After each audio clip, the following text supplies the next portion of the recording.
Latewa law courts were under unprecedented tight security. Armed prison warders made a rare venture outside the court walls, which are within the maximum security prison. A high-risk suspect was due to be arraigned in court, but the case of Jermaine Grant, who is answering charges of terrorism, did not proceed.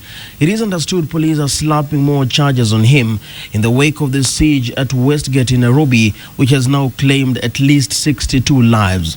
Jermaine Grant is understood to be a close associate of Samantha Lewthwaite, a feared female terrorist who at one point was suspected to coordinate the siege at Westgate. The government has, however, confirmed that the terrorists who had taken over Westgate Mall were all male. Grant's case was initially heard at the High Court in Mombasa, but that changed in March when the police received intelligence that Samantha was plotting a violent prison break for him. Grant was held under heavy security, but since then his hearings have been moved to Latewa, where chained suspects stand behind walls in the safety of the prison. Prosecutors say two men arrested with grenades and bulletproof vests later confessed to the planned mission to rescue Grant. Jermaine Grant was arrested in 2011 in a major police operation in Mombasa. The raid was conducted in a house which police believe he shared with Samantha, who was reportedly paying the rent. The pair is believed to have been plotting to kill hundreds of Britons, according to the UK's Daily Mail. Grant was arrested, but Samantha escaped under suspicious circumstances.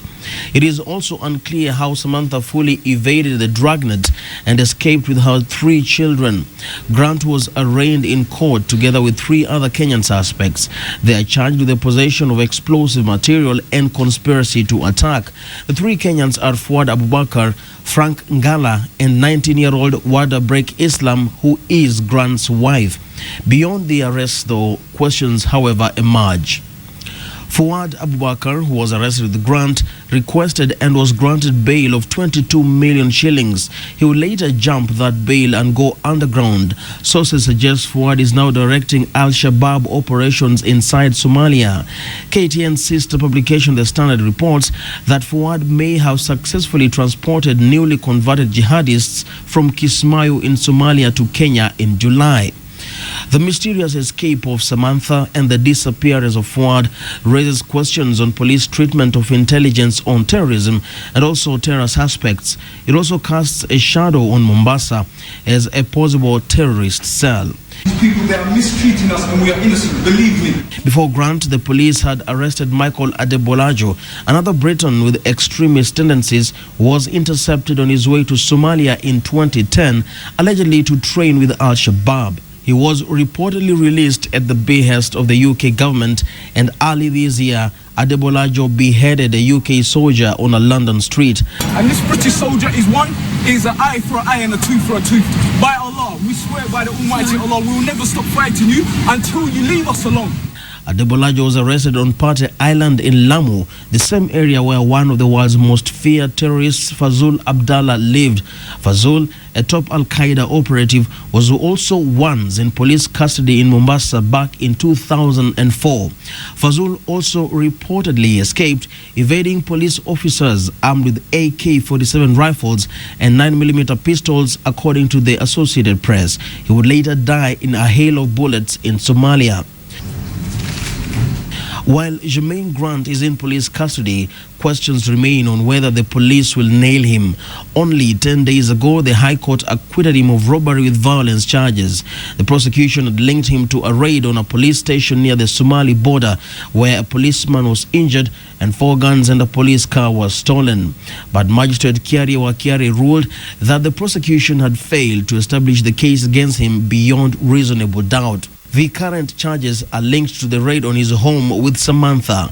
The bomb-making material allegedly recovered included hydrogen peroxide, ammonium nitrate, batteries and electrical switches. UK media report that the explosive ingredients are similar to the one Samantha's husband, Jermaine Lindsay, used to blow himself up in a line train in the UK in 2005, killing 26 people.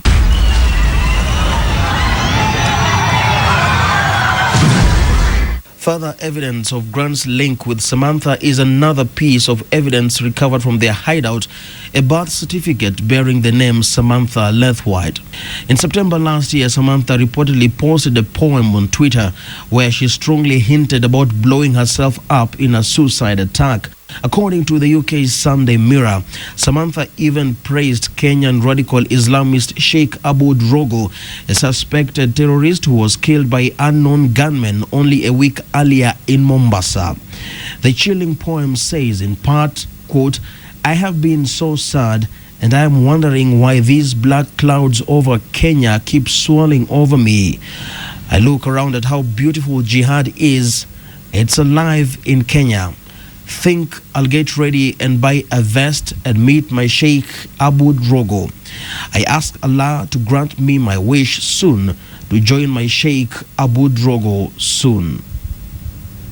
The government has since denied the presence of any female terrorists in Westgate, but what cannot be denied is that Samantha Lewthwaite has been in the country and involved herself with the terror cells, particularly in Mombasa, which have possibly coordinated and executed attacks that have caused mayhem and death in the country. Ferdinand Omondi, KTN, Mombasa.